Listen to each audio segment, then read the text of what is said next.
It's about the restoration of our republic. We want to educate, encourage, enable the power. We stand for integrity, honesty, self-reliance, self-defense, and most importantly, no compromise on our foundational principles. This is America's Voice Now. Find America's Voice Now on Facebook and at americasvoicenow.org. Here's Michael Evans.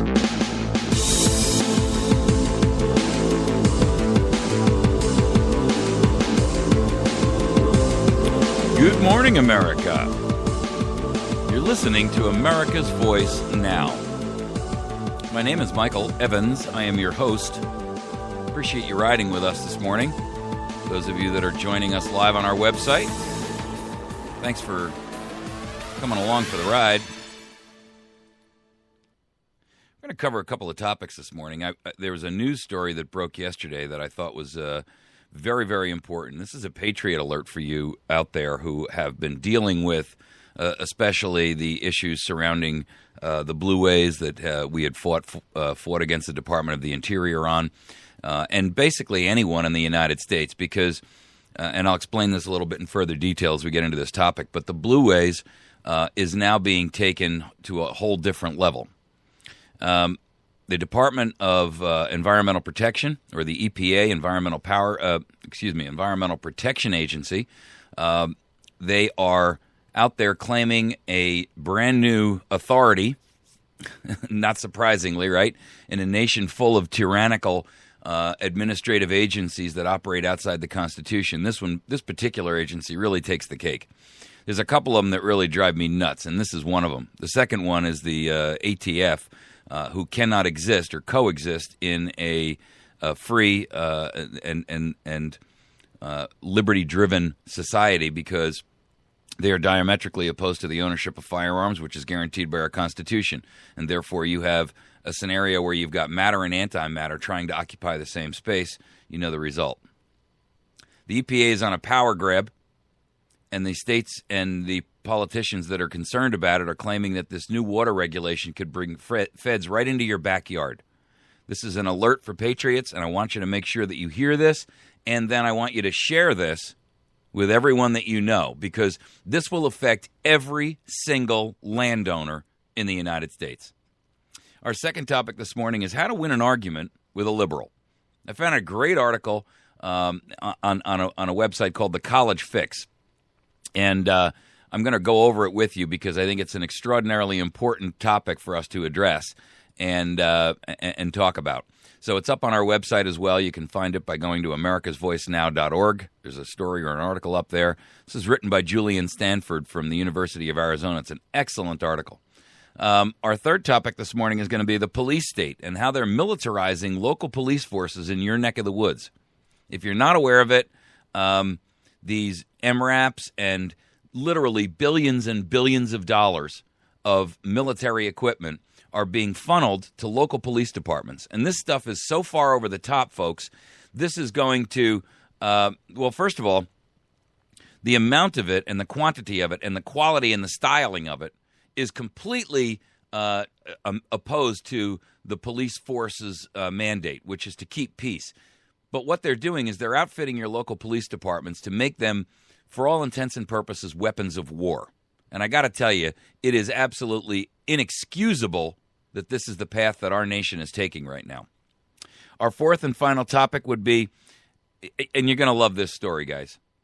If you like peanut butter and jelly, you're a racist. I kid you not. This is more of the sycophantic drivel that is being taught to our kids. It is coming from higher education, and you're going to be stunned when you hear about this.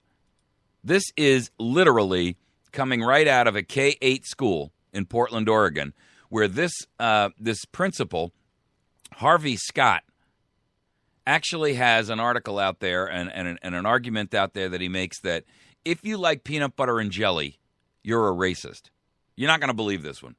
I mean, look, if this does not express to you the idiocy of the situation that we have now found here, and we find ourselves in, I'm telling you, people, every day it's another torrent and another tirade of this kind of nonsense. You know what? You know why he says that you're a racist? Because you have not recognized your white privilege. Because brown boys and black boys don't eat bread. They might eat tacos or pita or tortas. I kid you not. This is the God's honest truth. And you, because of your white privilege, you are shameful because you like peanut butter and jelly on bread. This is insane, people. And this is going to express to you exactly how far down the path of absolute idiocy we have taken this. All right, let's jump into our first topic because this is going to be a story that is important for you to understand and hear about. The EPA is on a power grab, and politicians are rising up about it. States are flipping out about it. The EPA is claiming brand new authority, which is not something new, but one thing that we need to absolutely put the alert out on and stand up over. The state or the Environmental Protection Agency has issued a draft ruling, which they're expanding their authority under the Waterways and Clean Water Act. Now, the importance of this for you to recognize is very dire.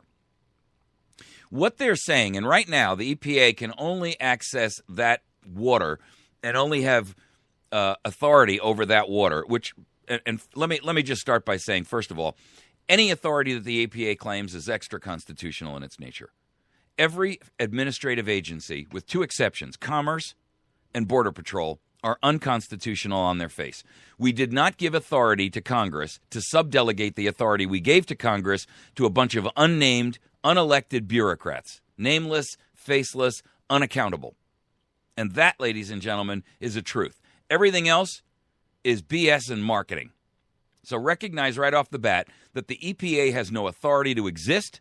Under the Constitution, they do not have any ability to dictate anything to you. But what's worse is that they are now claiming authority over not only navigable water, but any water that connects to navigable water. Wait till you hear this. Here's what they're saying. Any water that is in any way, shape, or form connected to any navigable water. So when we talk about navigable water, we're talking about rivers and lakes and things like that, right? Where you could actually have navigation on it, a boat, what have you. The concern of everybody involved who's looking over their shoulder here is saying, wow, that gives them authority over virtually any stream, any creek, any ditch, and it's even incorporating water underground. So if there's an underground river that eventually flows and meets, another body of navigable water, they want authority over that. It's even worse. They're actually claiming that any body of water that connects to a floodplain basin is also covered. Now, for the record, let me tell you what they do. First of all, the EPA works hand in hand with the Army Corps of Engineers to do this. And here's what they do. The Army Corps of Engineers, when we fought the Blue Ways a while back, and if you're new to the program and you're not familiar with the Blue Ways, the Department of the Interior came into southern Missouri and northern Arkansas, and they attempted to gain control of 18 plus million acres. That's the whole northern third of Arkansas and about the bottom sixth of Missouri. And essentially what they were saying is that this entire basin, based on new floodplain maps that the Army Corps of Engineers had developed, should all be turned back into natural habitat. And they had these stakeholders, which were a group of environmentalist groups like the Sierra Club and the Audubon Society and the Conservancy groups, and a bunch of these non-governmental organizations that are all funded with foreign environmental protection money, right? And these are the climate change knuckleheads out there, and George Soros and his lot. They fund these guys with literally hundreds of millions of dollars. And what they were trying to do was come in and take control of that land and then essentially say, you can't use this land for anything because it's ultimately bound to be conservation land. And so what they would do is they'd regulate access to anything that you wanted to build, anything that you wanted to do. They wanted to put a buffer zone around any surface water. Listen to this one. any surface water on the surface of the earth in this 18.5 million acre area would be required to have a vegetation buffer around it of 180 feet. So in other words, if you've got a pond on your property, which, if you're not from Missouri is number 3 in cattle production, right? Well, therefore, all the ranchers can't water their cattle because they have to have this vegetation buffer that surrounds the water, and they can't have the cattle go into the water. So it would have knocked all the ranchers out. It would have prohibited farmers from utilizing that water to irrigate crops. And so essentially what they were trying to do was bankrupt the area economically, destroy the farming, and destroy the ranching industry here. And they chose this area for a couple of reasons. One, very low population, and I live here. Very low population per mile, or capita per square mile is very low. Secondly, this isn't a real wealthy area of the country. Thirdly, it's already pretty much halfway to what they want, which is this pristine wilderness area. This is all part of the Agenda 21 program. And so essentially, and if you want to know more about it, you can jump onto America's Voice Now. I've got maps up there, articles up there. Type in Blue Ways, and you'll get a ton of information. So what they're doing now is we essentially, as a collective group, both in Arkansas and Missouri, a bunch of grassroots activists got together and said, stop right there, Nellie. Whoa. We're not going to take this. We're not tolerating it. The Department of the Interior has no authority here, and we're not going to allow you to do this. And we here in Missouri, and those folks in Arkansas, essentially went out to all of the county commissioner groups. In Arkansas, that's a little different. They call them county judges. But here in Missouri, they're called county commissioners. And we had all of these counties sign a resolution stating that we're not allowing you. First of all, we're not allowing you to dictatorially take control of our property. We're not going to allow you to put someone else in charge of it. And we're certainly not going to allow the Sierra Club and what have you in on it. Well, the Department of the Interior actually backed down. We got our state senators and our state representatives and even our federal senators and or federal representatives. Our senators are worthless to us, both states. But we did get our House members in the federal side to go to the Department of the Interior and push them back. So we won, if you want to call it that. They rescinded the order of the Blue Way. And by the way, there's 25 of those Blue Ways slated for implementation around the nation, and you might want to look up and see if you're in one of them. Because when they come in, they're going to terminate all access and activity to that land. Ultimately, that's their goal. Listen, under Agenda 21, guys, go pull up the map and take a look at what it looks like. Go look for an Agenda 21 map. All that you see in red is supposed to have zero human habitation and access. Everything in yellow is supposed to have limited human access. You got to get permission. We're talking about 60% of the country, people, in red. We're talking about 80% of the country by the time you add the red and the yellow together. They want to cluster us all into cities and turn this into basically China, where, everybody works and lives in the same factory housing complex, and they put fences off the side of the building, cyclone fences, so that you can't jump to your death when you're so absolutely abjectly depressed you just can't wait to die. So anyway, we pushed back on the Department of the Interior. So now what they've done is they've figured out another way to come back and beat this at our own game. And so what they're going to do is they want access to control and take over all water anywhere that connects to other water, that connects to other water, that connects to other water that's ultimately navigable. This would give them, according to Representative Lamar Smith out of Texas, the draft rule sent to the White House for review could expand the EPA's regulatory power to give the agency unprecedented new authority over seasonal streams and ditches on private property, he says. Now, of course, the EPA says, no, that's not what we're doing at all. Don't buy a second of it. It's propaganda, lies, and they are absolutely looking to dictatorially take over your property. They're saying that this isn't true, that that's really not what it means. But everybody knows, who's involved in this, knows that that's absolutely untrue. They have come out and told Fox News that the proposed rule would not expand EPA or the Army Corps of Engineers jurisdiction or protect any new waters that have not historically been covered under the Clean Water Act. Aha. Here's where the legalese gets difficult. And here's how they do this. they start redefining things in order to accomplish their goal. What they went on to say is, in fact, the proposed rule specifically takes into account the more narrow reading of the Clean Water Act jurisdiction established by the Supreme Court.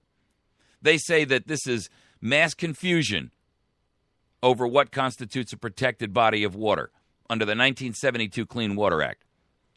And that it's been that argument and the mass confusion has been fueled by a group of rulings by the Supreme Court, all of which were on very narrow topics, and so they didn't leave this general concept. And so there's a lot of clarity that's missing. That ought to tell you something, because every time federal agencies get a hold of a loophole, like a lasso, they open it up big enough for you to drive the state of Maine through. And so here's the deal. There was a case recently called Rapanos versus United States, and Anthony Kennedy was the guy who wrote the primary decision.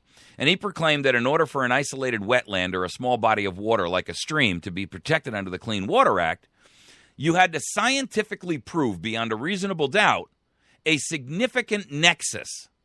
That's the phrase they used, to waters already protected under the law, like the Mississippi River or something like that. Okay? Here's the problem. When you start using words like a significant nexus, to the EPA and the Army Corps of Engineers, that means, well, that creek, which is 100 miles away from the Mississippi, ultimately reaches the Mississippi. This creek, which is unnamed because it's on private property, let's say, right, runs into, Smith Creek. Smith Creek runs into Jordan Creek. Jordan Creek runs into the floodplain, and that runs into Havens Creek, and then Havens River eventually runs into the Mississippi River, and boom, there's your nexus. If you don't smell this as for the tyranny that it is, and let me tell you what will happen as soon as they get this control and authority. If you have a piece of property and you want to build on it, add onto your home, build a barn, build a shed, build a garage off of the back of your home, you can dream on. Because if they find any water, if there's even a ditch that drains your property, you're sunk. You watch and see what'll happen with this. Jane Goldman Carter, as soon as you hear a name like that, you know that already this is one of these people that is a PC feminist, right? She's the Senior Wetlands and Water Resources Council for the National Wildlife Fund. There you go. She is out of one of these NGOs, which stands for non-governmental organizations. And, of course, she supports the new rule. Why wouldn't she? She's going to get, under the National Wildlife Fund, she's going to get the ability to stick her nose into your business and determine what and how and where and under what circumstances you can use your land. She says that the EPA is doing just what the Justice Kennedy suggested, establishing, and here comes the rub now, here you go, this is the proof. She says that what they're doing with this ruling is exactly following Justice Kennedy. They're establishing, via scientific criteria, the kind of wetlands and water bodies that, quote, have a significant nexus to protected water. And so they're going to go out there and spend money to do studies to show that this creek connects to that creek, connects to that brook, connects to ultimately this water supply. Boom, there's your significant nexus. She says, now it's not in black and white. Well, here's the problem. The new rule is without any clarification of any kind. So here's the problem. The way that they're going to do it, first of all, there's a whole argument out there about what actually constitutes a true scientific study to prove a significant nexus. And if we look at what they did with climate change, you can bet your bottom dollar that the same scientists who gave us that debacle are going to be the guys and gals working on this, or at least they'll be out of the same grouping. Here, one of the things, and this article is in Fox News, by the way, the idea that there would be no expansion of the number of water bodies or wetlands covered under the CWA is disingenuous, and this is from a host of legal experts who have written into this about this thing. They see plenty of room for EPA creep and bureaucratic red tape. Here's what they have to say. This is an attorney from a consulting firm that works with developers and industry, environmental and public policy issues. Here's what he says. Under the leaked And by the way, why is it a rule has to be leaked? Are we not allowed input? Well, we weren't under the Blue Way. And here's what they do. They issue this rule. They do it under the radar so nobody finds out about it. And they hope that when you do find out about it, you got less than 3 or 4 or 5 days to submit your response. And then they say, see, nobody spoke up, so, it's our rule now. Quote, under the leaked draft rule, more waters would be facially jurisdictional than under the current regime. It could have significant impact on infrastructure, energy, and land development.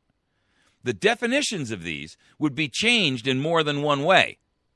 In other words, what they'll do is they'll make these significant definition changes to quantify water and wetlands so that they suddenly meet the significant nexus label automatically.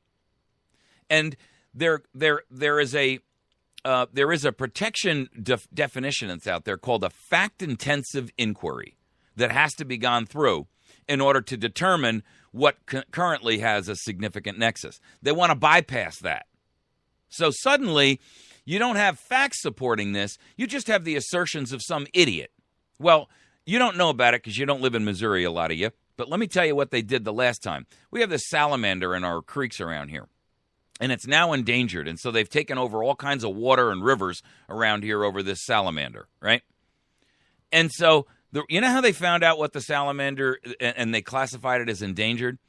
They got a bunch of college kids who they set up on this 1 mile strip of river. And they had them swim in the river with snorkeling masks and count the number of salamanders they found. Then they turned around and said, well, this is how many salamanders we have. And because of the fact that we don't know how many salamanders are based on this small sampling, these salamanders are endangered. What they didn't discuss, and there's no science to back it up, is how many salamanders were there a year ago, 10 years ago, 50 years ago? We don't know. It's a scam.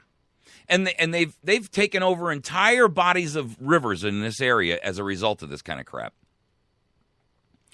John Devine, who's the senior attorney for the National Resource Defense Council, he supports the rule. He says the EPA is, quote, grounding these new rules in the science that has already been compiled about how streams and wetlands function in the aquatic system. And the critics are twisting the facts to meet a political agenda. Let me tell you something. Anytime you hear that from a government agency, you know you're being propagandized. It is them and only them who twist facts to meet political agendas. All you're interested in is, why are you invading my land? That's not twisting facts, ladies and gentlemen. They are the ones who will consistently do that. It's why we have the mission creep in every federal agency that interacts and intersects with every aspect of your life, right here, right now, every single day of your day, or of your life. Here's the problem. The critics who are arguing against this, and by the way, it includes the land managers of these huge areas and swaths of land that are in states themselves. In other words, these are state-owned or state-controlled pieces of property, right?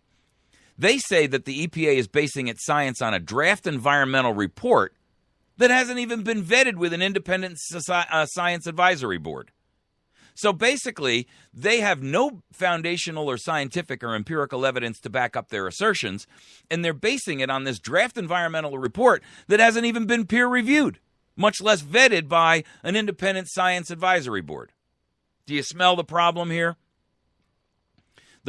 What we've got here is another massive constitutional violation, and it's going to affect your rights. I'm telling you right now, if you do not start fighting this and fighting it big time on a national basis, you are going to see the EPA, who's going to be wandering around in your backyard saying, hey, you got a drainage creek over here, and therefore you're on wetlands now. If you don't believe me, type in EPA disasters or EPA nightmare into any browser and look at all the people that they have barred from building on their property. I mean, we're talking about fines that match $5,000, $10,000 per day. This is police state tyranny. Nothing short of it. Don't be fooled. Do your homework. Don't take my word for it. Do your own due diligence. Educate yourself, become a subject matter expert, and then start raising holy Cain. Because this, ladies and gentlemen, will be the death of America. Your land use which is about all you actually have, and even that you don't own, because if you don't pay your taxes, they'll just take it away from you. That one aspect is one area where our founders were very clear.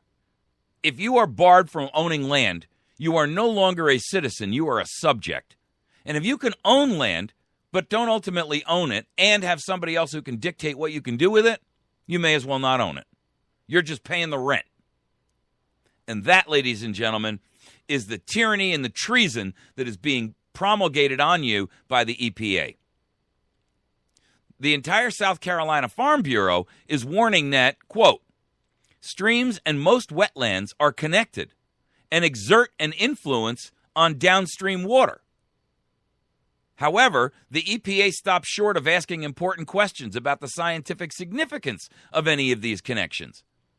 Any measurable connection would be enough to declare that body of water or wetland as a wetland or a water body that EPA has jurisdictional control over under federal jurisdiction. Ladies and gentlemen, the fight's on. I strongly encourage you, and I want you to share this story. I want you to share this video or this transcript, or share this podcast with your friends. Because I'm telling you right now, if you live in a little suburban shoebox and you're on your quarter mile or your quarter acre or whatever the heck it is, it's probably not going to affect you. But I'm telling you right now, you block farmers and ranchers from being able to grow the food that you eat, you will pay downstream. Promise. No farmers, no food. No ranchers, no meat. Have a nice day. Enjoy your cup of hummus. I'm telling you. They say that the EPA will consider these on a case-by-case basis. Stop right there. You know what a case-by-case basis means? Subjective prosecution, not objective. In other words, just like the president who says, well, we're going to prosecute these people, but not those people. I know there's a law that says you can't be an illegal here, but we're going to give these people amnesty. Or I know the law says that you have to do this for Obamacare, but we're going to bypass that. And as the president, I'm going to give special dispensation. Hey, ladies and gentlemen, if you want a king, move to England. The truth of the matter is, this is a scam. And I'm telling you right now that if you give the EPA authority like this over your water, then you will rue the day that occurs.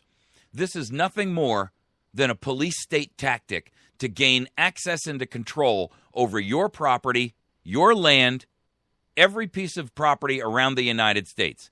And this, let me tell you something. For the record, in the Blue Waves, we found out that the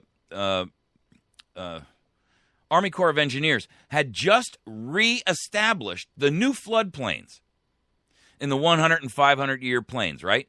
Well, they said, okay, so we're going to take over this White River water basin only to where the floodplains are. But they redefined the floodplain, number one, and expanded it dramatically. And number two, they didn't tell you whether it was the 100-year, the 500-year, the 1,000-year. So they were basically saying, hey, listen, if it shows up on any floodplain map, whether it's a 500, 100, 500, 1,000-year map, we have control over it. That's how they got to the excess area of 18 million acres. You starting to smell what's going on here? Now, the next thing that they're going to do is they're going to look on your maps and your floodplain. First of all, they'll redefine them. They'll update the map. They'll expand the floodplain area.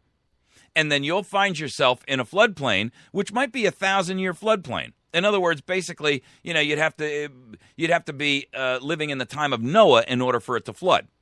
But what's going to happen? They're going to say, well, it's still on our floodplain map, so therefore we have access and control over that water. Because once that water is on a floodplain, we get to control it. Because it leaches into the navigable waters eventually.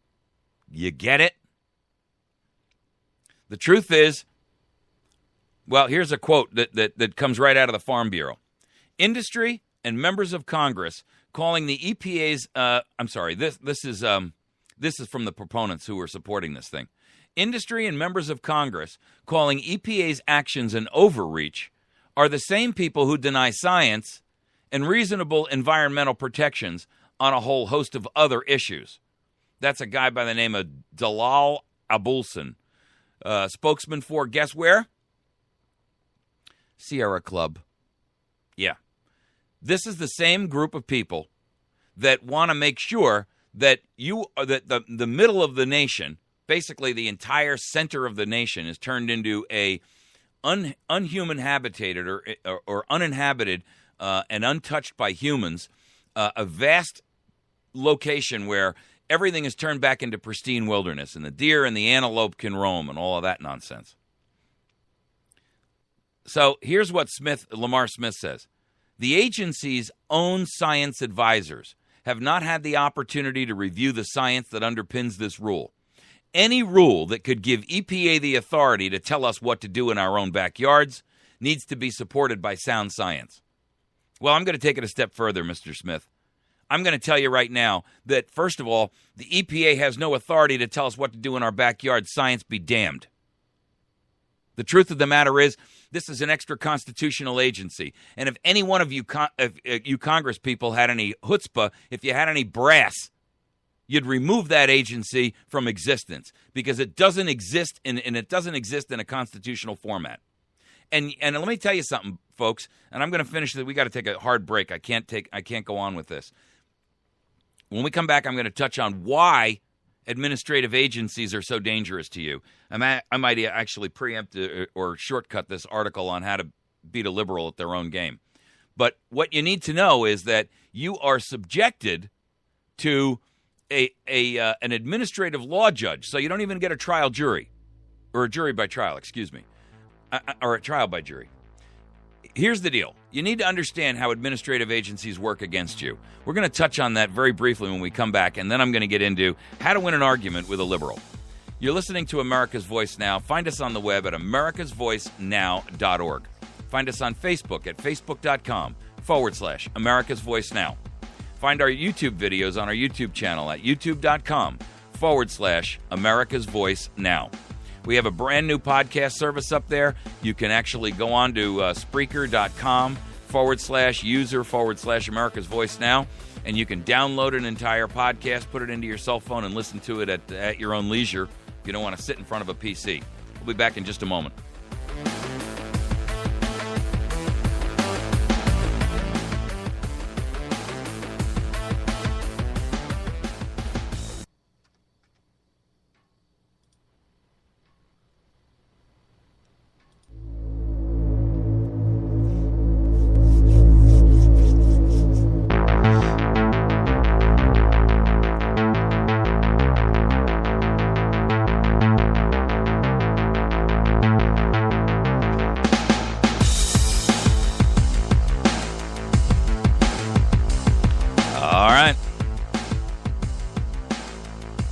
Tell you something about administrative agencies. What you don't know about them is what kind of horror they can bring into your life. You have a constitutional right to a trial by jury. And the way administrative agencies work is because they know that they're not constitutional, they don't deal with you in a constitutional format. They operate as a corporation. And here's what happens. So you have a problem with the EPA, or pick any administrative agency. There are literally thousands of them. Most of them, by the way, are duplicative and ride on top and do the same exact job, and for these exorbitant, outrageous sums, loaded up with a bunch of employees that don't do nothing but sit around and surf porn all day and play tiddlywinks. At your cost and expense, I might add.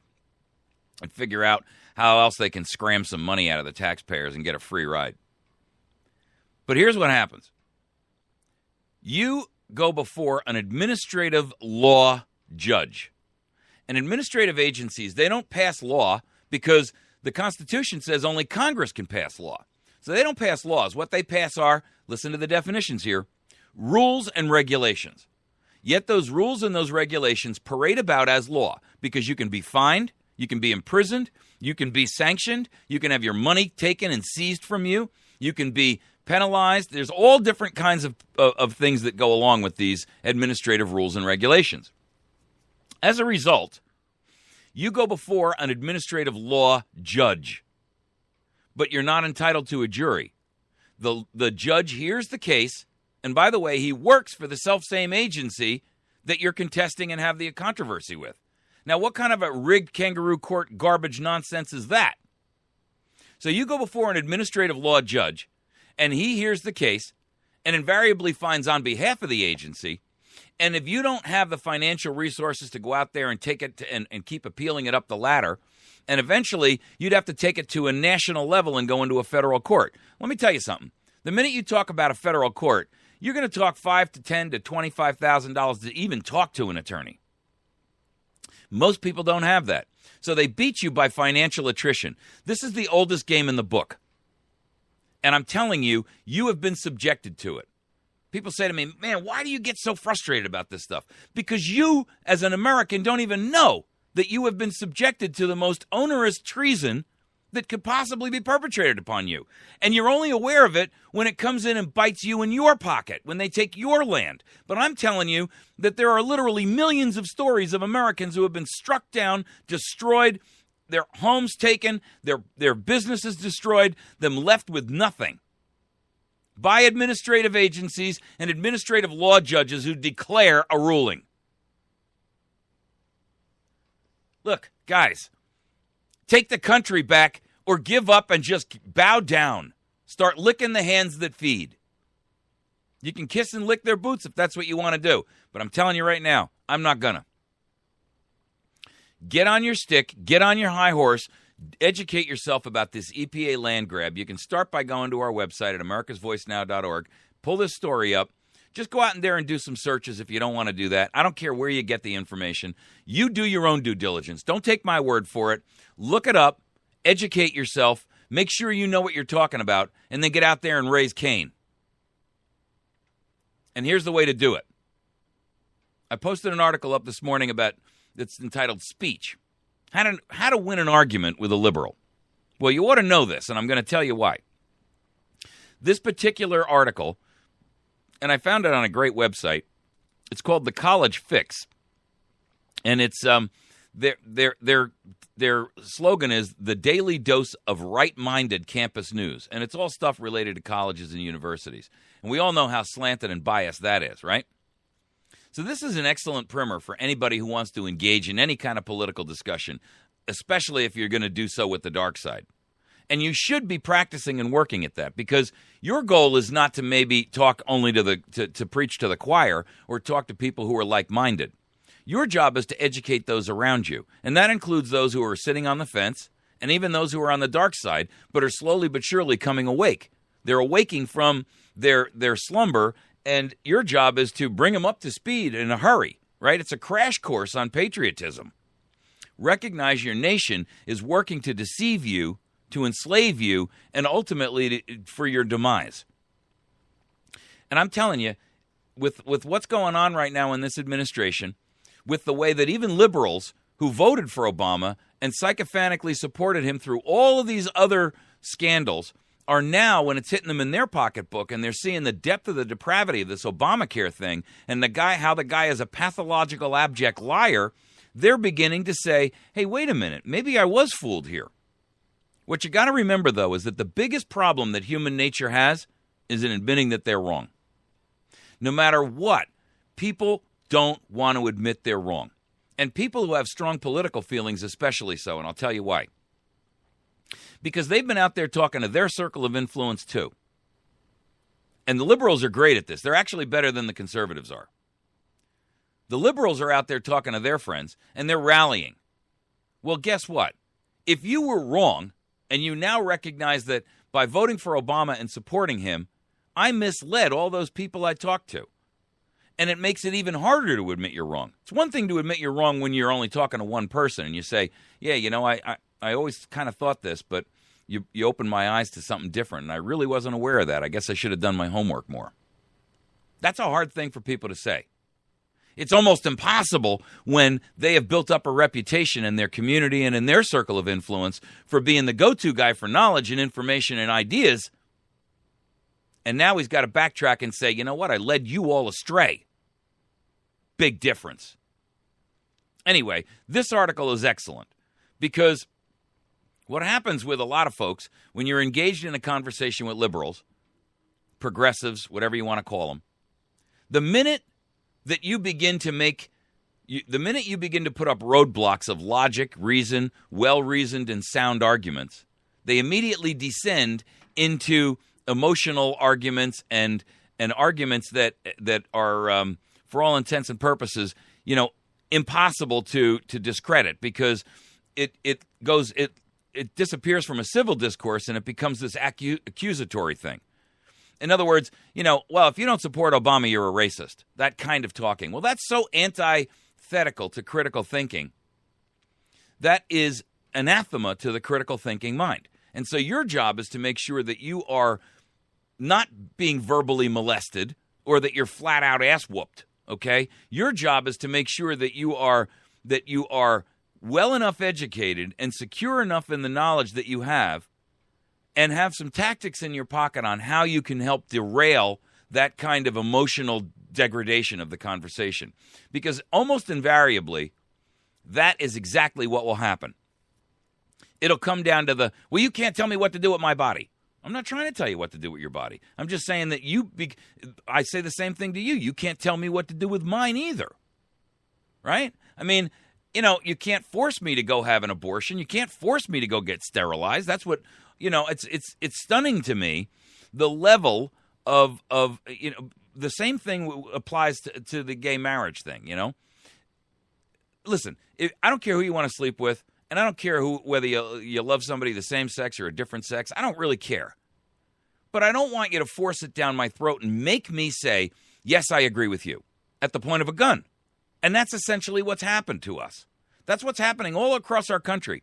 And it's not just gay marriage. It's not just environmental. It's not just welfare and all of this other nonsense that we all, in the back of our head, we all know something's desperately wrong with that. And even they know it. The problem is that they've drunk so much Kool-Aid and they've got so much invested in this, they can't back off their position. This article is pretty sharp. It's written by Julian Stanford from the University of Arizona, and it is up on the website, The College Fix. I reprinted it on America's Voice Now to make it real easy for you to find. There's a knack to winning an argument with a liberal, but the short version of all of this is play it smart. Ben Shapiro, who's the editor-at-large out of Breitbart, by the way, recently explained to dozens of conservative college students how to do just that the next time they're attacked by a professor or a peer on their campus. Now, I don't care if you go to college or not.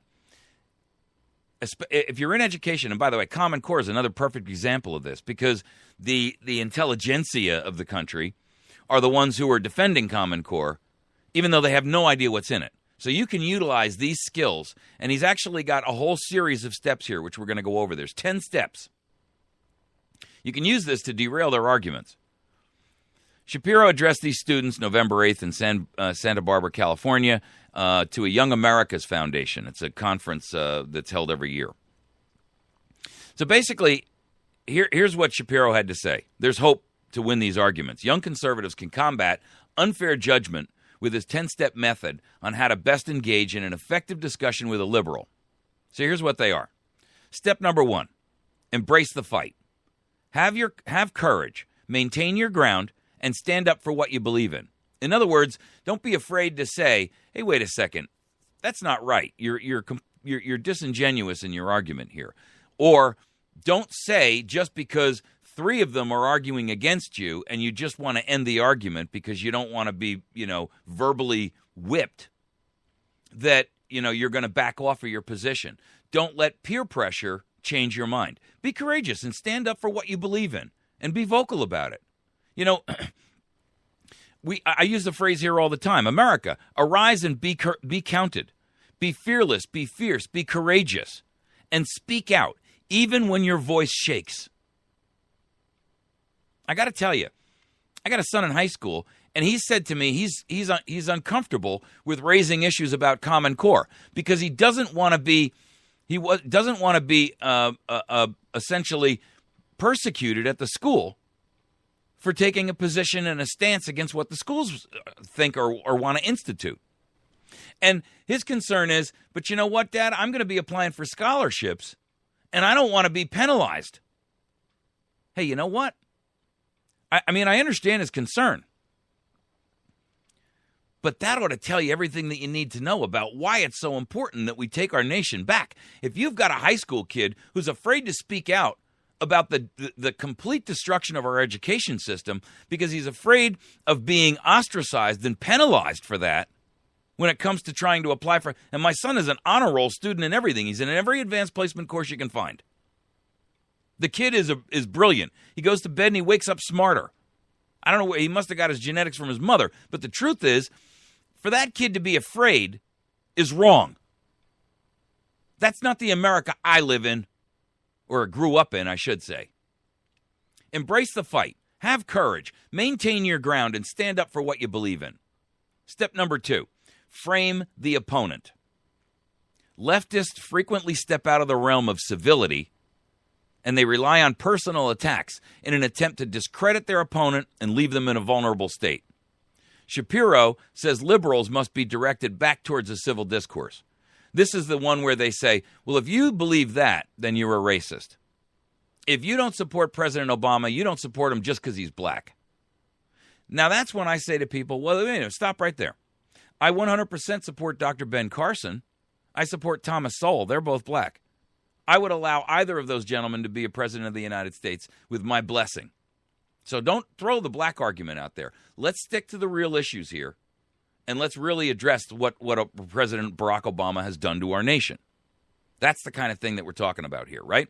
In other words, bring it back into the realm of civility and get it away from that issue of you're a racist, you're an extremist. No, I'm not. I'm just saying what people who are willing to look at the issue and be critical thinkers would look at it. In other words, I'm willing to look at all the facts. You only want to look at half. Bring it back into a civil discourse. 3, frame the debate. Establish the same parameters as your opponent. The third tenet is best exemplified during an interview that Shapiro had on Piers Morgan Live. He brought a copy of the Constitution with him, and he gave it to Piers Morgan on the air. And Piers Morgan was, all over him over gun rights, right, and Second Amendment issues. And Shapiro handed him a copy. And as he passed the document across the news desk, he said, quote, because you say you respect the Second Amendment, I brought this here for you so you can read it. It's the Constitution. By doing that, Piers Morgan, was forced to discuss gun control in the parameters of a legally viable solution. And he's right. He came prepared for his argument. Frame the debate and be prepared to back it up and defend it. When somebody says, well, wait a second, these administrative agencies have every right to exist, that's when you pull a pocket constitution out and say, could you do me a favor and find me somewhere in here that says Congress has our permission to allow someone else to create law? Because the Constitution very clearly says only Congress shall pass law. It doesn't say Congress shall pass a law that allows an administrative agency to exist that can then pass law in their place and then throw some numbers out at them. Did you know that last year Congress only passed about 300 pieces of legislation, but administrative agencies passed 3,000? Actually, I think it was 8,000. The point is, and make sure you've got those numbers right. Don't take my word for stuff, folks. Go out there and do your own homework. You're an intelligent, articulate adult. I expect you to act like one. Don't just sit there and parade around with my opinions, my statements, my thinking on your shoulder. Learn for yourself. And if I'm wrong, challenge me. Step number 4, spot inconsistencies. Shapiro cited the issue of gun control again, this time discussing the renewal of the assault weapon ban. Satirizing the circular logic employed by the left, Shapiro says, if guns kill people and not people kill people, then why not take away all the guns? If your opponent utilizes logical fallacies such as this, don't be afraid to call them out on it. In other words, that's the perfect argument when you're talking about gun rights is, well, listen, if guns kill people, and it's really not people who are pulling the trigger on those guns, maybe what you're saying is we should be able to take all guns away from all people. or in the case of the EPA. So basically what you're saying is it's okay for the EPA to have control over all water nationally, and we shouldn't worry about whether or not they're going to impact you. Didn't we just do that with President Barack Obama and health care?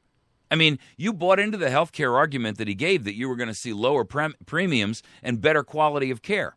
But I don't know. You're a male, and I'm a male, and we're both sitting here paying for, and you're single, you're not married, and you're paying for maternity care. I didn't know you could have a baby. I didn't know that you needed birth control. Isn't that amazing? Bring it back into a position where they cannot argue with the logic. Spot the inconsistencies in their positioning and then reframe it in a way in which you take that power away. You take the wind out of their sails on that stuff. Step number 5. Force the other side to answer the question. When you're asked a difficult question, liberals frequently ignore it and move on to another topic. Do not allow the discussion to get misdirected. Now, the perfect example of this is when you see a politician being interviewed on TV, and the person who's doing the interviewing will ask them a question, and they'll say, well, what's really important here is that Obamacare promises to give 30 million Americans health insurance. And you say, well, wait a minute, stop right there. Hold on. It was intended to give 30 million Americans health insurance. But if you end up stripping 30 million other Americans of their health insurance, isn't it the same 30 million? I mean, it may be different faces and different names, but ultimately 30 million people are not covered. Doesn't that really defeat the point?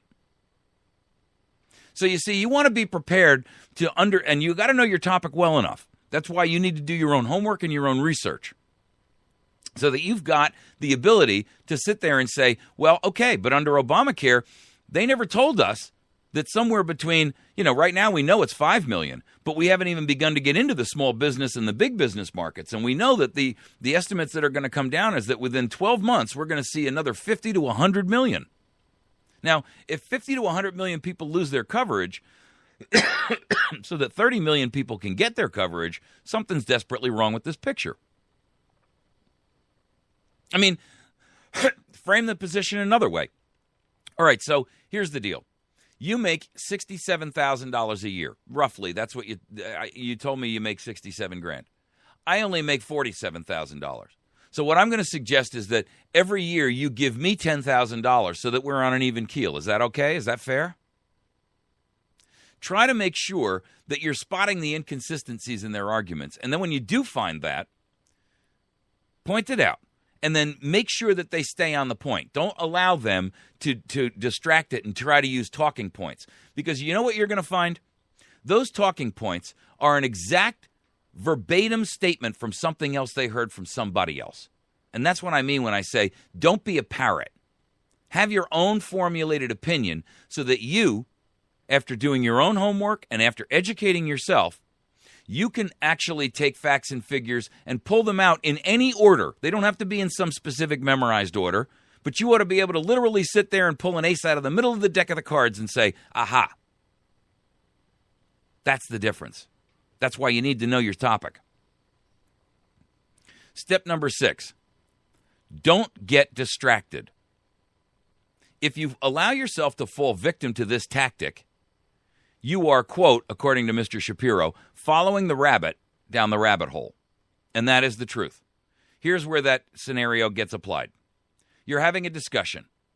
And what happens is your logic and your reason will get to the point where the person that you're having the discussion with will feel like as if they're beginning to lose the argument.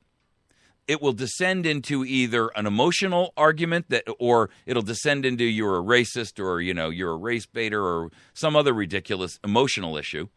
Or they pull out this esoteric example that is so off the mark. Well, what about people who live on a desert island? Well, come on. I mean, that's not really the argument here, is it? You'll see those kinds of examples thrown out in front of you all the time. Just know that when they're thrown out at you, exactly what they are. It's a red herring. It's meant to get you to look away. And once you're looking away, you can't see what they're talking about. Don't get distracted. Don't allow yourself to fall victim to that. Keep it on point. Number 7, if you do not know something, admit it. If that person wants to sit and have a discussion about nuclear power, and you're not sure about how to spell nuclear, then don't start having a topic of discussion about it.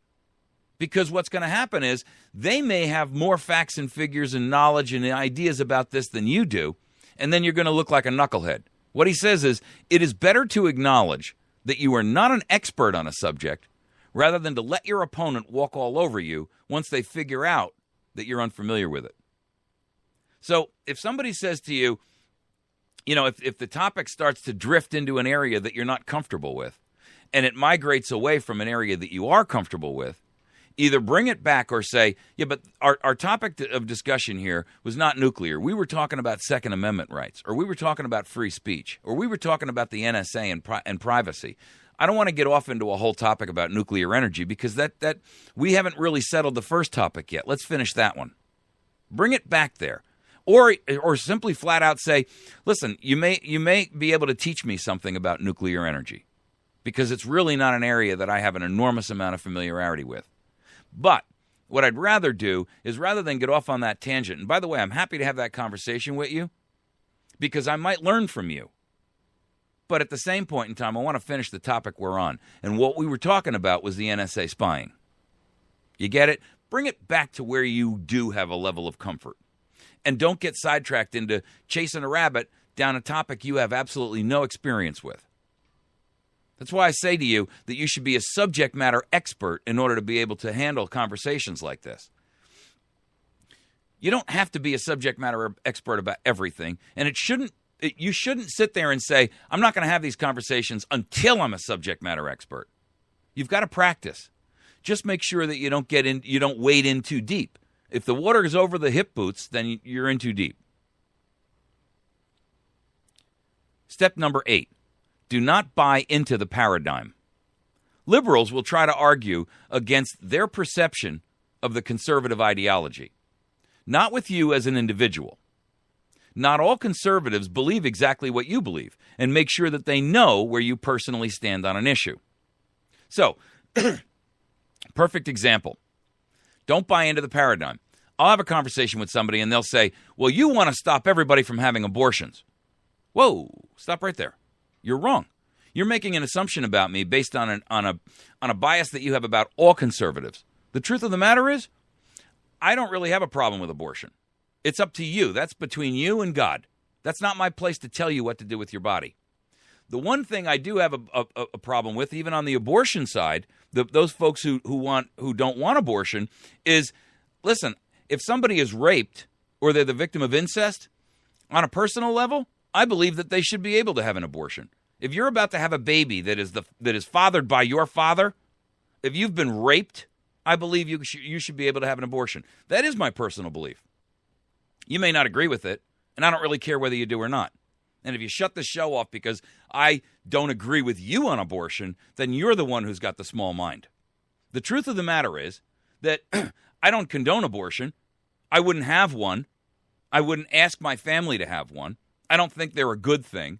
But it's really not my place to tell you what to do with your body. That's between you and God.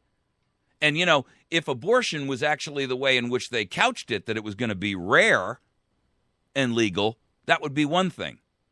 I'm okay with it if the mother's health is in danger. I'm okay with it if you've been raped by daddy. I'm okay with it if you've been raped by a stranger and you don't want to carry that child to term. And you may not like that argument, but that is the truth. And what happens is when a liberal says to me, all you conservatives want to have access to my body, I say, no, I don't. I really couldn't care less about your body. The truth of the matter is it's not my place to determine. And then when I tell them that I believe that it's okay for abortion for incest and rape, I've just deflated their sales. Step number 9, let the other side have some meaningless victory. When a liberal engages you in a discussion, such as immigration reform, and asks if you agree with it, say yes.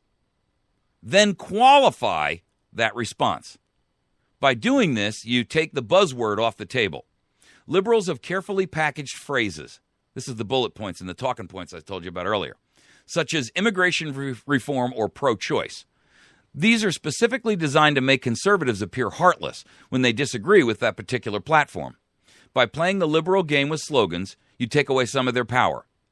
And I do. So here's how I would respond to that. Let's use the example of immigration. Well, you don't want any immigration at all.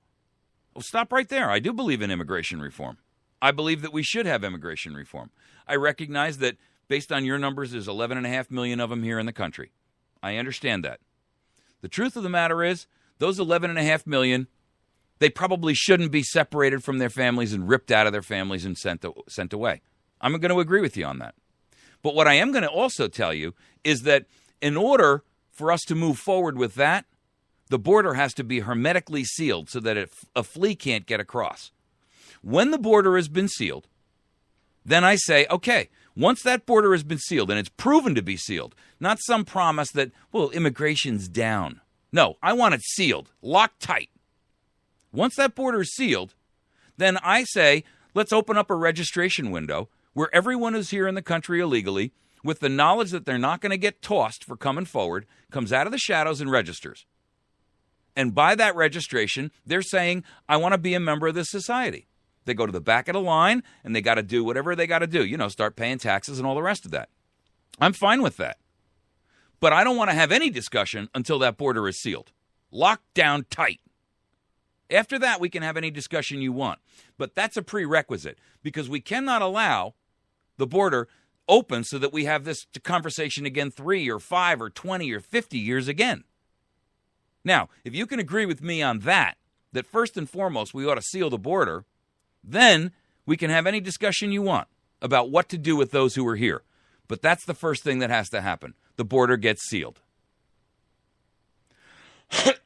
So you can let them have a meaningless victory. I do agree with you on immigration. I'm not against it. I'm not against immigration reform.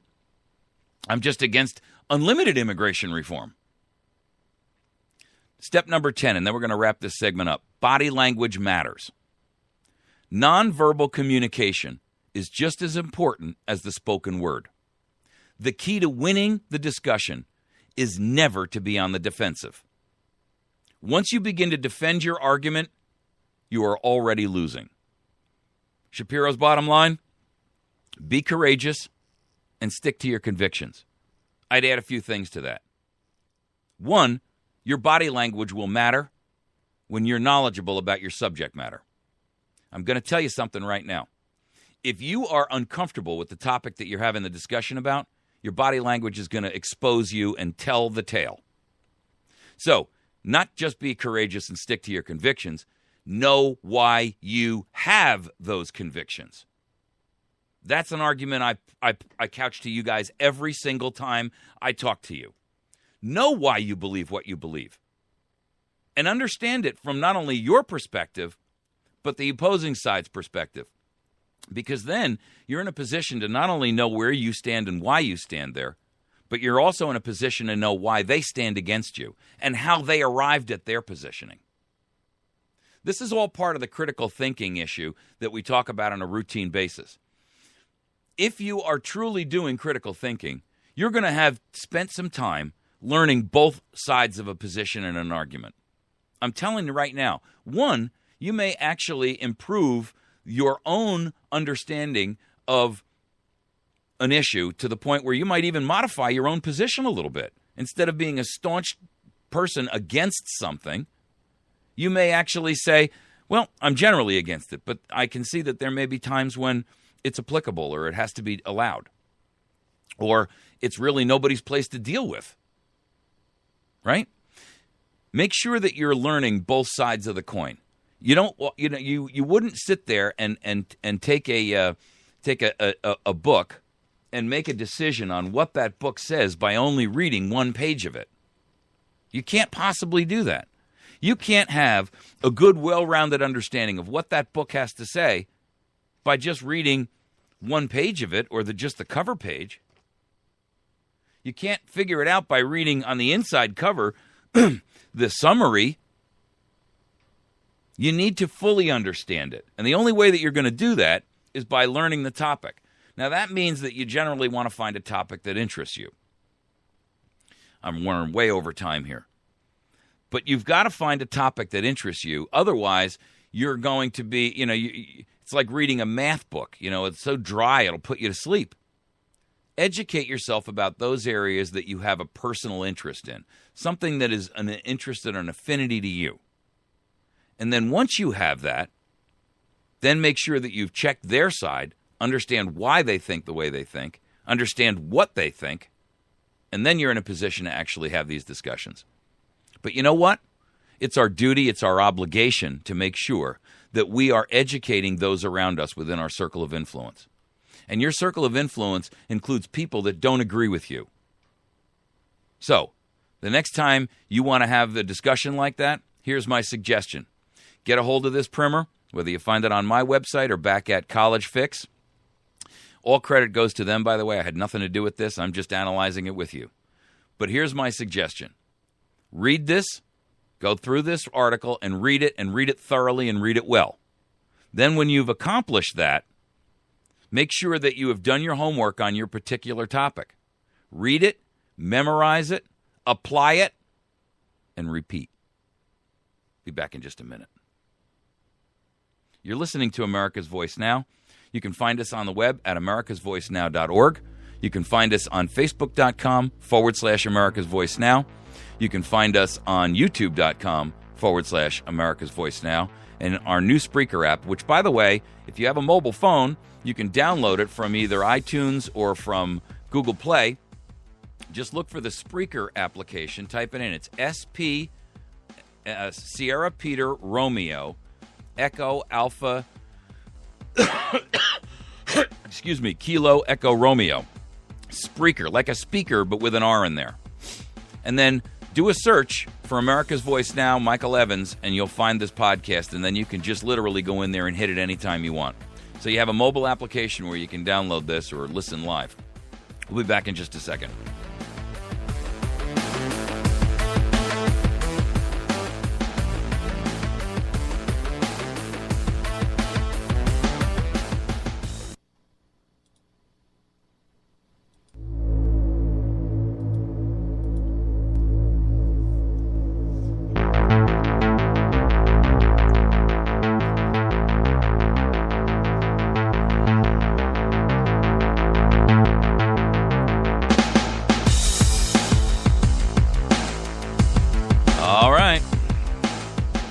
Trouble with my producer. I ran that segment way over, but I felt like that was a very important lesson, and I wanted to make sure you had an opportunity to get it.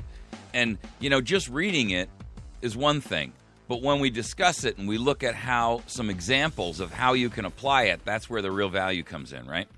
Okay, I promised that this segment would be about the police state that is being militarized right in your backyard. And what a lot of Americans don't realize is what's going on with our military taking all of this military equipment and feeding it to local police departments. Now, we're not talking about big police departments here like, Washington, D.C. or Chicago or New York and giving these guys, hostage-taking equipment and military-grade helicopters.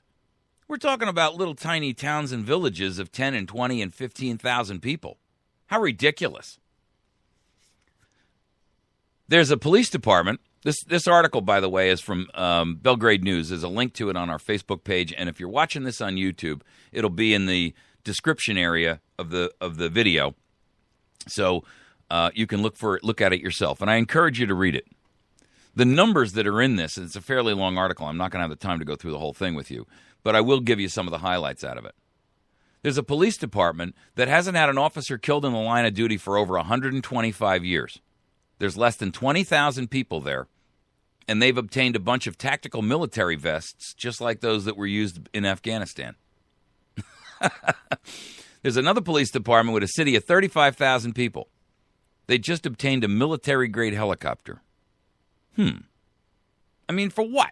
What possible use does that police department have for a military-grade helicopter? 35,000 people. I mean, come on, folks. That's ridiculous. What possible use do the police at Ohio State University have for getting? This is an up-armored MRAP. That's it's a heavily armored vehicle that's actually intended to withstand IED blasts.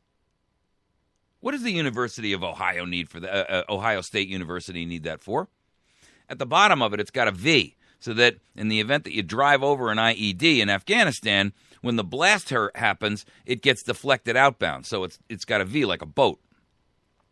Police departments across the country are getting all of this heavy-duty military equipment and weaponry. And everybody's asking why. Well, this article throws out a couple of ideas. For the same reason that perfectly good roads get paved and that very good equipment gets retired and it gets replaced. Perfectly good employees spend their days twiddling their thumbs, and all of it at your expense as a taxpayer. Because it's make work. You see, government is overbloated in every respect, in every area, almost exclusively. They're all screaming, we're underhanded. But when you walk in and you see all these people sitting there in cubes or desks or behind the counter or maybe sitting in a squad car, the truth is they're really not understaffed. They're just looking for a bigger budget. And that's the number one way they can get budget, is by saying, we need more personnel. So the truth of the matter is, the other area that is causing this is that the military is retiring a lot of this equipment far earlier than it normally would. Well, first of all, the war in Afghanistan and the war in Iraq are winding down. At least we think it's winding down in Afghanistan. Now they're talking about signing a new status of forces agreement that'll keep us there indefinitely. What an idiotic thing to do.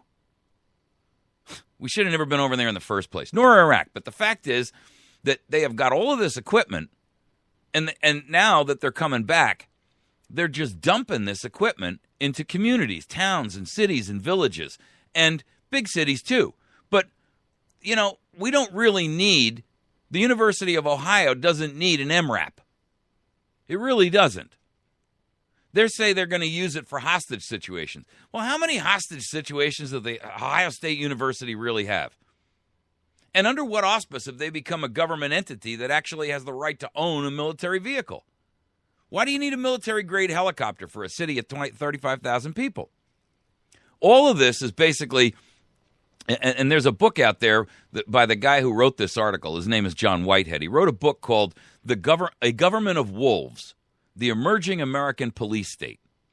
And basically what's happening is they're doing this through these federal programs that allow the military to, quote, gift this battlefield appropriate equipment to these local domestic police departments. Well, here's the problem. This is a bit of a Trojan horse because first of all, most cities and towns don't really have the budget to go out there and buy a military-grade helicopter. These MRAP vehicles cost $300,000 a piece. So, I mean, if they've got the budget for that, why aren't they hiring more police officers? And honestly, you know, when they're asked, why are you buying this, they don't have a legitimate answer. Oh, well, for warrant service. Warrant service for what? I mean, it's not like, you know, you've got organized crime and you know, the Lucchese family living in the middle of Bent Elbow, Louisiana. Come on, man. This is ridiculous. What this stuff is doing is changing the mindset of you and your relationship with your local police department. What's happening is these police departments are getting all of this stuff, and they're geared up for war. Then they go home and they play their video games, and they get all pumped up about it. Then they go out and they do some training, and now they've got all these goodies and all these new toys and all this shiny new training under their belt, and they want to use it. The problem is they don't have any legitimate real criminals to use it against. They're transforming local police departments, and the DHS, by the way, is one of the primary perpetrators of this. They are funding and transforming these local police departments into small armies and like small squad-like army forces. They're putting this equipment into the hands of these law enforcement people who, frankly, don't have the training, and two, they don't have the necessity for it. And this is intimidating stuff, folks. I mean, this strategy of militarizing our local police forces has gone way overboard. In Montgomery County, Texas, the sheriff's department there has a $300,000 pilotless surveillance drone. Now, this is the same drone that they've been using over in Pakistan to hunt down al-Qaeda terrorists. What the heck did they need that for? In Augusta, Maine, that's a town, by the way, with less than 20,000 people, and that's the place where the officer hasn't died from gunfire in the line of duty in more than 125 years. The police bought 8 of these $1,500 tactical vests. Not bulletproof vests. These are vests that are designed to withstand, explosions and high-caliber rifles, right? Not just your average thug with a .38. Police in Des Moines, Iowa, bought 2 $180,000 bomb disarming robots. 2? I mean, I didn't realize Des Moines was such a hotbed of extremist activity. How many al-Qaeda members live in Des Moines? An Arizona sheriff just got and just took possession of a surplus army tank. Really? I mean, exactly what is it that you're going to do with that? You guys can't even patrol our borders, for crimini's sake. What are you going to do with a tank? Small counties and cities throughout the country are being gifted with, listen to this, 20-ton mine-resistant ambush protected vehicles. Now, that's what an MRAP is. It's a mine-resistant ambush protected vehicle. All right, I told you before, it's got a V on the bottom of it like this. So instead of a flat bottom like your truck, it's got a V. And that way, if you drive over an IED or an explosive device, it deflects the explosion outward instead of up through the floor, and everybody inside gets cremated, right? These MRAPs are built to withstand these kinds of blasts, and they are completely unnecessary for domestic policing. And these things are fully armored to the point where they can accept rifle bullets, and they ping off them like off of the back of Godzilla in an old bad Japanese movie, right? And yet, police in Jefferson County, New York, Boise, Idaho, Nampa, Idaho, as well as High Springs, Florida, they're all buying these MRAPs. They're buying them right here. I think it was... Lebanon, I think it was Lebanon, Missouri just got one. For what? I mean, that town is tiny. The truth is, what they say is they need them for officer rescue, hostage scenario, and bomb evaluation situations. Really? I mean, when was the last time you had an officer rescue that needed to occur in your town? I mean, unless you're telling me you live in Chicago or L.A. or New York, or you live in St. Louis, in the heart of St. Louis or Kansas City, and even then, let me tell you something. This is inexcusable that we are providing this level of equipment to police, because I can tell you that the goal of this is really not for an officer rescue or a hostage scenario or a bomb evaluation. What they really are doing is...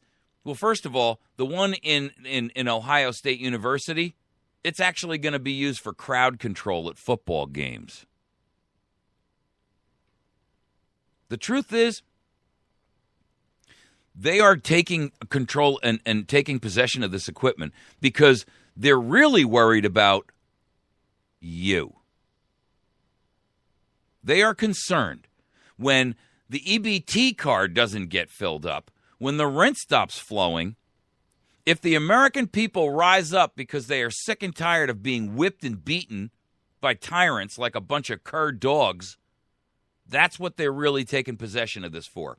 That's why the DHS is loading them up. They're loading them up for war against American people. That's the truth.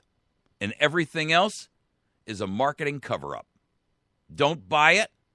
And don't allow your county, your police department, to do it. If they've got that much excess cash that they've got $300,000 laying around, then give your taxpayers a return on their money.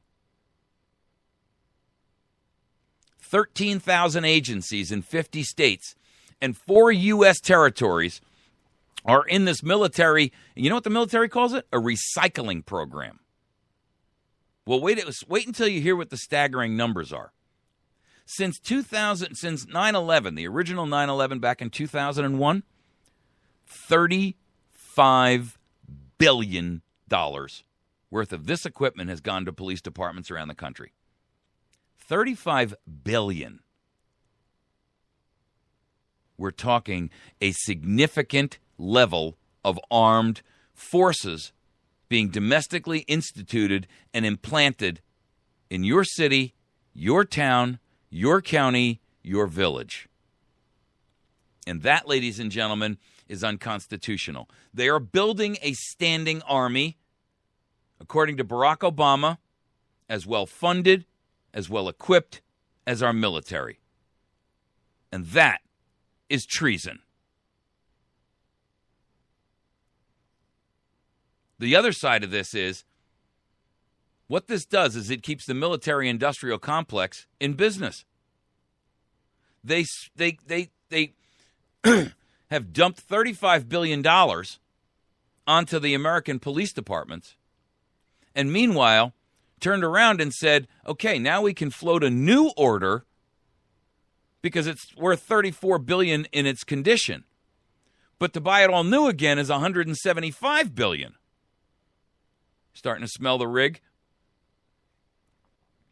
So here's what you've got. These military producers and manufacturers are sitting there saying that this stuff has a lifespan of X. And when it hits that lifespan, the military dumps it off on the civilian police forces with the real true ulterior motive that they'll be able to use them against us. The American extremist. This is the guy who walks out and hands out a pocket Constitution, right? Yeah, the guy with the bumper sticker on the back that said, vote Ron Paul. The guy who's got the bumper sticker that says, audit the Federal Reserve. Yeah, those terrorists. Meanwhile, they're recycling all this, and they're doing it in a very dangerous method, because the police who are acquiring all of this gear are not American soldiers. They don't have the training for it. They don't have the mindset for the military. And in fact, what they're being taught is that we are the enemy. And they are no longer involved in community policing. What they are involved in is they envision themselves now living surrounded by hostiles. You see the problem? You are now an enemy to be dealt with, not by the idea of a police force that is there to protect and serve, but with the military mentality of destroy. And there's a big difference. The military doesn't go in there, and they don't train their people to go in and keep peace in a community. The military is trained to destroy. And that, ladies and gentlemen, is a dangerous mindset for Joe Sixpack, the local cop. Yeah, the one with the pot belly. Not a good idea. The truth of the matter is, these cops are now actually playing the part of soldiers on domestic soil. They're doing it with equipment and training that they're getting from the military and from the Department of Homeland Security. This is an unconstitutional standing army being built in your backyard. And I'm telling you, just like I've said to you before, all this data collected by the NSA cannot have a good outcome for you. You cannot find one legitimate thing that will benefit you by somebody having all that information on you. And I'm going to tell you something right now. There is not one legitimate beneficial thing that you as a citizen will experience as a result of a standing army growing up in your midst. That's where we're headed. That's why we're headed that way. They are essentially making sure that they are in a position where you are an enemy combatant. I got to tell you, all you got to do is go to the Cato Institute and look up their track record that they maintain on the abuse of law enforcement. How many innocent people are killed because they kick in the wrong door? And Grandpa trots out with his double-barrel shotgun thinking he's being house invaded by a bunch of thugs. Well, he is. The only difference is these thugs, yes, they're in black. Yes, they've got ski masks over their face. The difference is they've got this little tiny thing on their shoulder it's a badge. But he doesn't see that. He's in a blind panic. He just heard his door get pounded in. He comes running out with a double-barrel shotgun and blam, blam, blam, blam, blam. 8 MP5s go off in full auto, and there's Grandpa riddled with bullets. Oops, sorry, wrong house. Think I'm joking? Literally thousands of deaths per year in the United States that are by mistaken identity. I'm going to stop. I'm going to pause that right there. And I didn't mean to say thousands. Hundreds. There are hundreds of deaths every year by law enforcement against citizens. And look, if you want proof, go out there and jump onto YouTube and look at what's going on in the police state you live in. I mean, I did an article about, and I briefly touched on it, about these people this guy in New Mexico. The guy got pulled over for, rolling through a stop. He didn't run it. He didn't stop fast enough, or it was a red light or some stupid thing. And when he got out of the car, he was standing in a way that the police officer said he looked like he was clenching his buttocks together. And so the cop immediately thought, okay, so he's hiding drugs in his rectum. So they drag him down to the local hospital, and they say, we want you to do a rectal exam. And the doctor looks at them and says, get out of here. That's unethical. I'm not doing it. So they shop and go to another hospital. That guy does, and they don't stop there. They go in and they do 2 enemas, an X-ray, an internal X-ray, a colonoscopy, 3 rectal probes. 8 times they went into this guy's rear end. No drugs, nothing. So wait a second, stop right there. Are you trying to tell me that somewhere between the first and the second investigation, or the first invasive invasion of this guy's rectum, you didn't determine that there really wasn't any drugs and it wasn't worth continuing? 8 attempts, 8 insertions, X-rays, colonoscopies with a camera for a suspect? Look, I could get it if you saw the guy doing something and you knew he had inserted something. That's a whole different article. By the way, it's very common down in New Mexico for this to happen. They've been doing vaginal and rectal internal exams on women for the same thing, just out of pure suspicion. Tell me we're not living in a police state. You've heard me say it many times. We are in a police state. This is the soft tyranny phase. And I'm telling you, every day it grows firmer and harder and more abusive. It will not be long until you will be a subject and no longer a citizen. And this kind of thing is giving them the tools, the training, and the equipment to make that a reality. We're going to take a break. You're listening to America's Voice Now. Stick with us. When we come back, we're going to tackle our last subject. If you like peanut butter and jelly now, you're a racist. Wait until you hear this story. Utterly unbelievable. I cannot believe this is the America that I grew up in, because I don't understand what is going on with this country. How is it that you are a racist because you eat peanut butter and jelly? This is really being taught by a K through 8 teacher to a school system. I'm telling you, this is, by the way, Common Core loaded with this crap. White privilege is his reasoning. You have white privilege because you like peanut butter and jelly on bread. And little brown boys, they don't like it on bread. They like it on pita or tacos. I kid you not, that's the God's honest truth. That's his excuse. When you hear this, you're going to be floored. We'll be back in just a minute.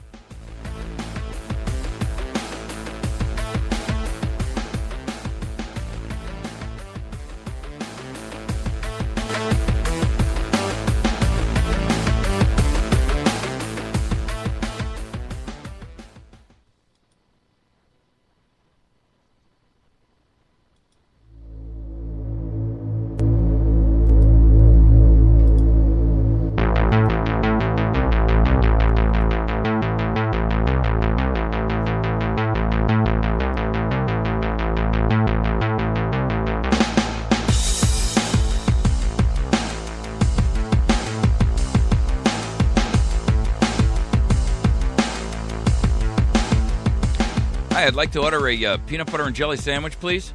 You racist! Yeah. Did you know that? You're a racist if you even eat or talk about peanut butter and jelly. Who'da thunk? You are a racist if you eat or even talk about peanut butter and jelly sandwiches. How can that possibly be? Well, apparently that is truly the case. Because some cultures don't eat sandwich bread.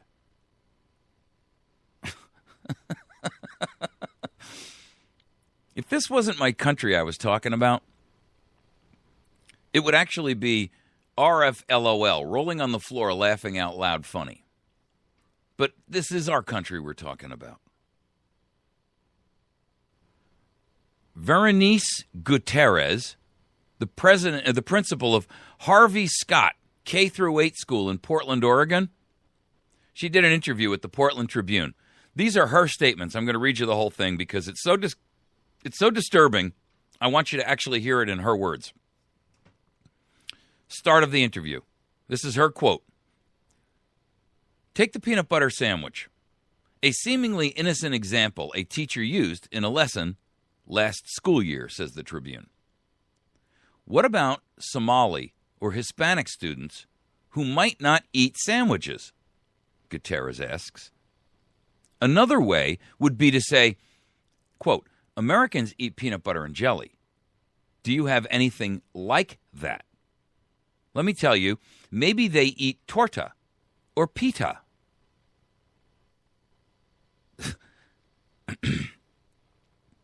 This is the God's honest truth. It gets worse. The Tribune notes that the school started the new year with, quote, intensive staff trainings, frequent staff meetings, classroom observations, and other initiatives, quote unquote, to help educators understand their own, here it comes, white privilege. In order to, quote, change their teaching practices to boost minority students' performance. Last Wednesday, the first day of the school year for staff, for example, the first item of business for teachers at Scott School was to have a, quote, courageous conversation. To examine a news article, this is what a courageous conversation is, to examine a news article and discuss the white privilege it conveys.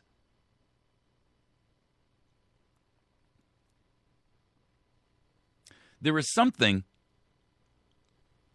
suicidally, pathologically wrong with this kind of mind-bending, mind-altering, mental rape drug. This is like propagandic Rohypnol. You are fed a mind-altering rape drug, and while you are completely helpless, the propaganda is penetrated into your brain. Absolutely inexcusable, shameful. I don't have some special white privilege. I'm poor. I've got no health insurance. I do this for a living, for free. I have a job that I do for a living. I don't make a whole lot of money at it. There's no white privilege here, Ms. Gutierrez. And I wasn't here, nor frankly were my parents, nor frankly were even my grandparents when slavery was in vogue.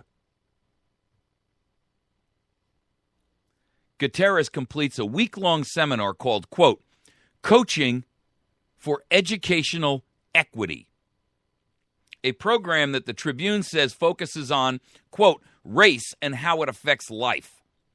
She serves on an administrative committee that focuses on systematic racism. Systematic, same thing.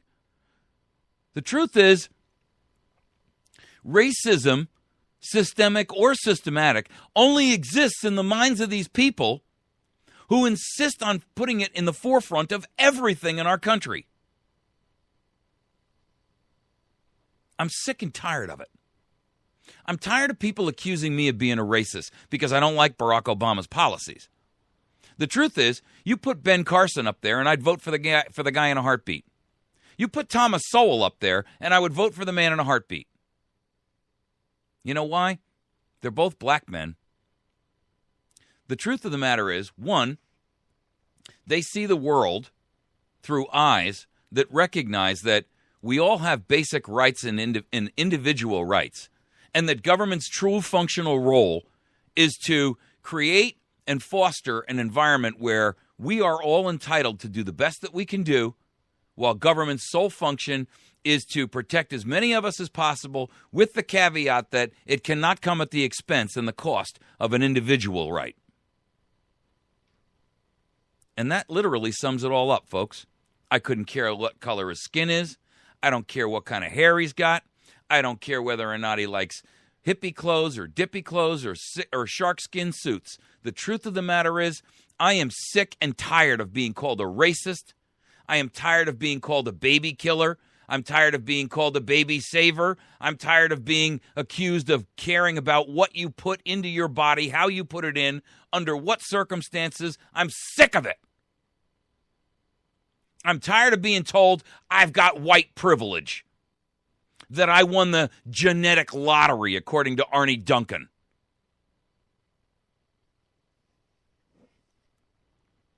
You know what, America?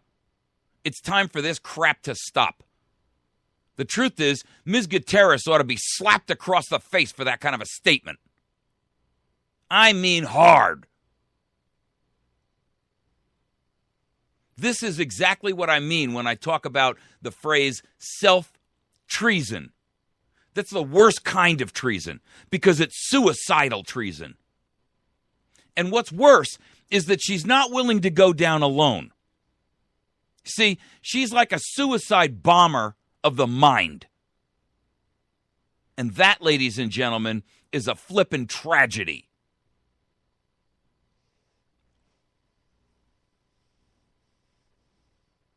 Here's her statement.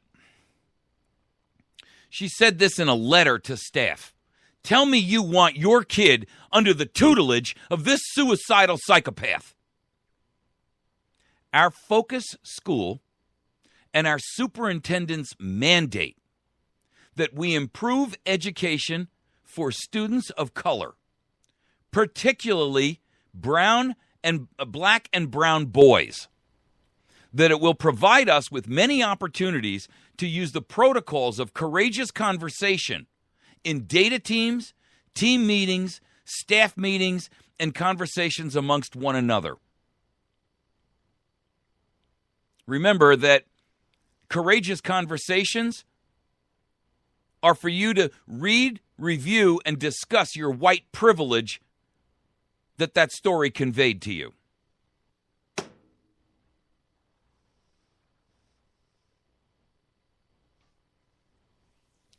Let me tell you something.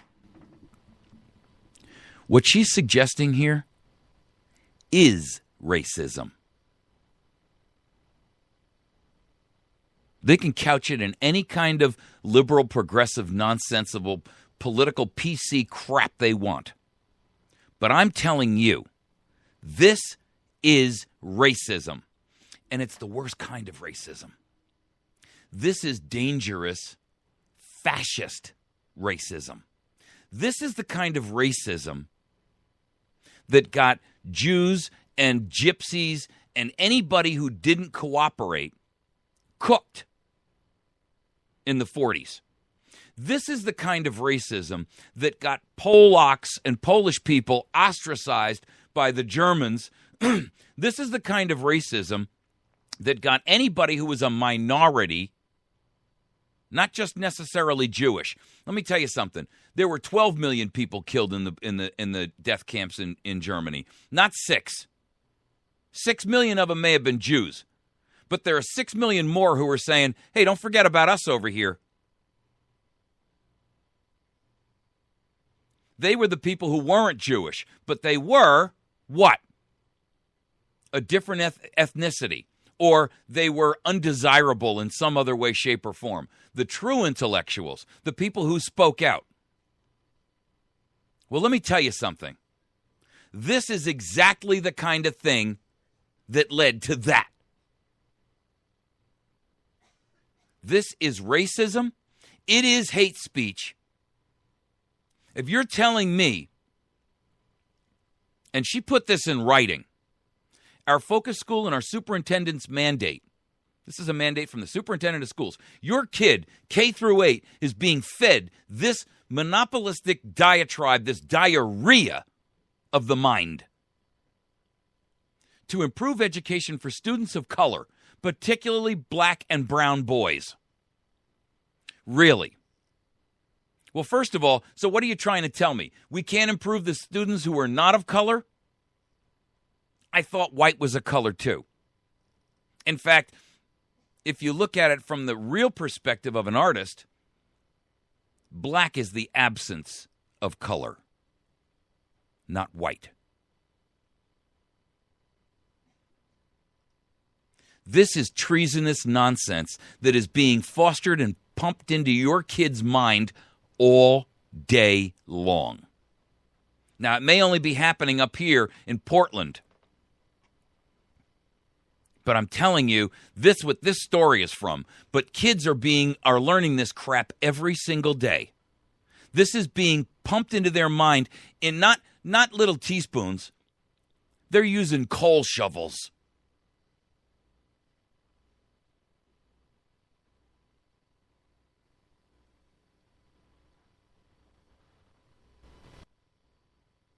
The guy closes the article out with,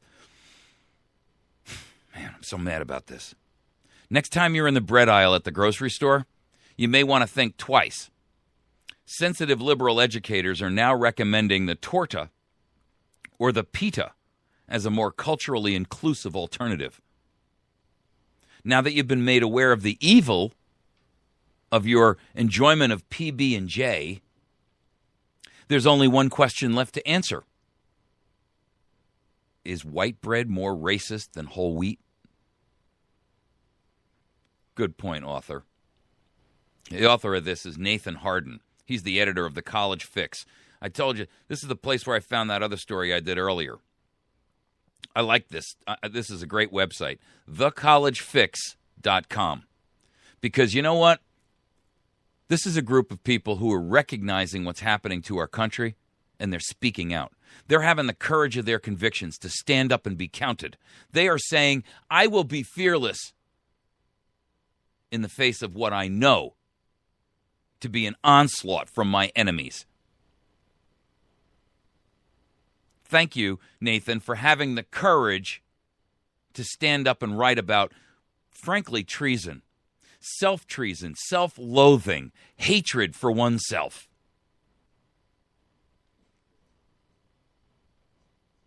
Didn't you know that you were engaging in white privilege because some black and brown boys don't eat bread?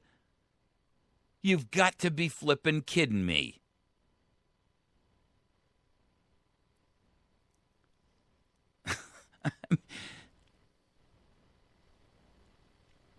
You know what?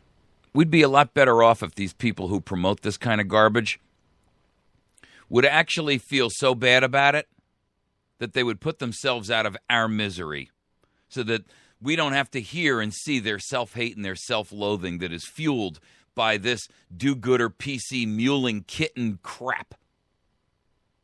Personally, I am disgusted. And by the way, what's really bothering me about this is that they're not satisfied to think this way for themselves and of themselves. They're determined to make your kid think that way too.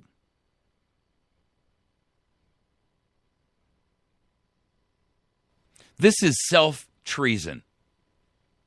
And it's the worst kind. Because it's suicidal. But it's not suicidal like, I'm going to go in the corner and blow my own brains out. It's suicidal like, I'm going to go into the middle of Newtown School and I'm going to take 20 little kids with me.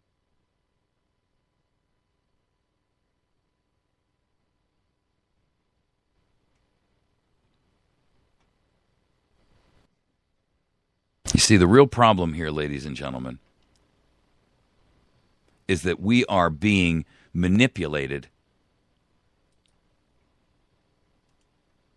This is what Common Core is about. This is what your child is being taught, your grandchild. There's an article out, and it's up on our Facebook page, from the Gateway Pundit. They got a picture of a book here that's being given to kids in fourth grade, in Dupo, Illinois. And it's called, the name of the book is Barack Obama. Listen to what it says.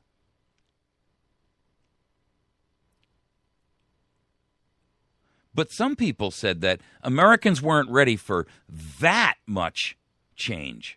The emphasis is theirs, not mine. Sure, Barack was a nice fellow, they said. But white voters would never vote for a black president. Other angry voices were raised. Barack's former pastor called the country a failure. God would damn the United States for mistreating its black citizens, he said. Barack decided it was time to speak to Americans about race. The country's history of slavery had left the nation. I can't even read what it says. He said, there's glare on the page. Black people and white people are too often angry with one another. All people were going to have to work together to solve the country's problems. Only in that way could Americans make a more perfect United States.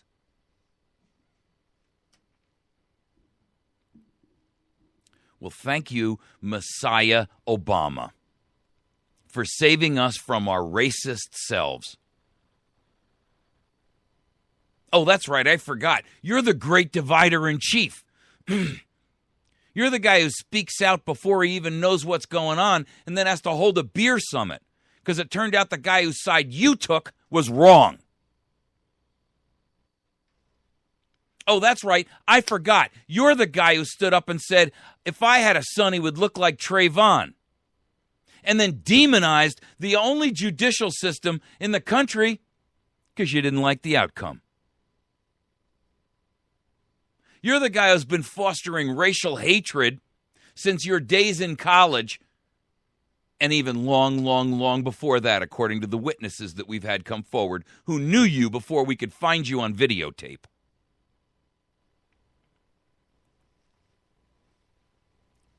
You're the guy who surrounds himself with a preacher who's been preaching white hatred, but he was your minister for 20 years, and you can't remember him saying a single thing like that. But then when the rest of America heard what diarrhea poured out of his mouth, suddenly you distanced yourself. And he wasn't saying God would damn America as a failure for mistreating its black citizens. He was calling it out as an order to God, not a warning.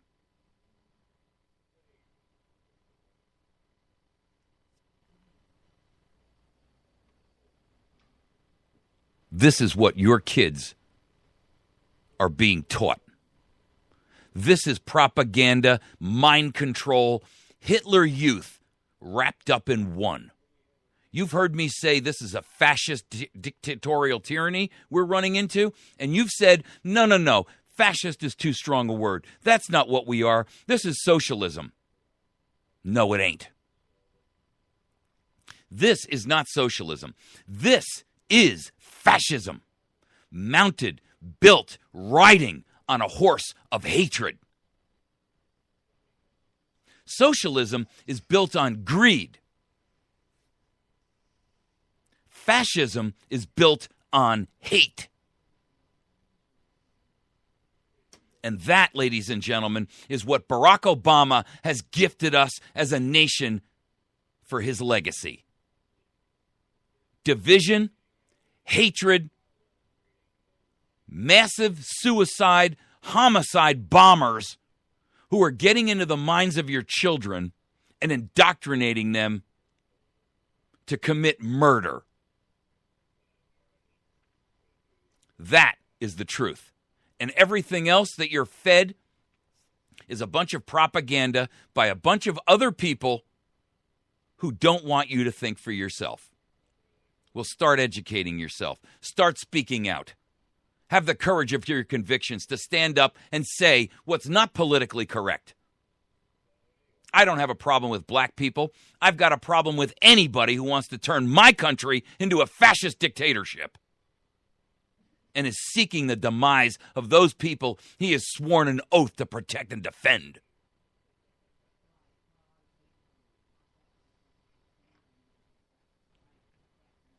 I call that a traitor. And I don't give a darn what color your skin is.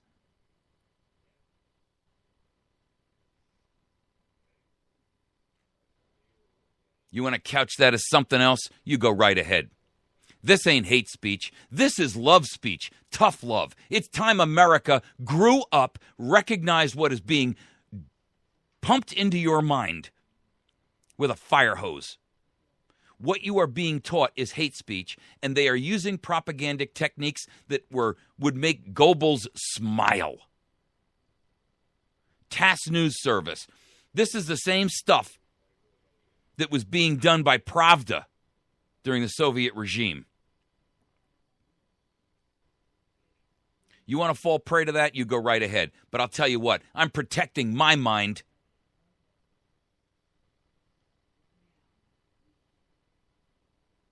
And you better be protecting your children.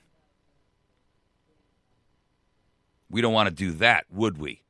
We wouldn't want our white privilege to demand that we protect our children. Let me tell you something. I like peanut butter and jelly, and I'm going to eat them all the time. And I'm going to eat them on bread. You've been listening to America's Voice Now. You can find us on the web at americasvoicenow.org. You can find our Facebook page at facebook.com/America's Voice Now. Even if you're not a Facebook member, you can still go there and read the stories and the articles and stuff like that. If you want to comment on them, then you got to be a member. But it's a public page, so you don't even have to be a member. If you are a member, please hit the like button. That helps us to increase our ability to share news and information. You can also find us on our YouTube channel at youtube.com/America's Voice Now. You know, I hit some very good stories today. I want to see somebody sharing those things. If I'm entertainment for you, you and I got nothing further to talk about.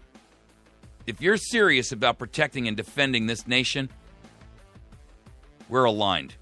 If I'm entertainment, get out of my face. Have a nice day.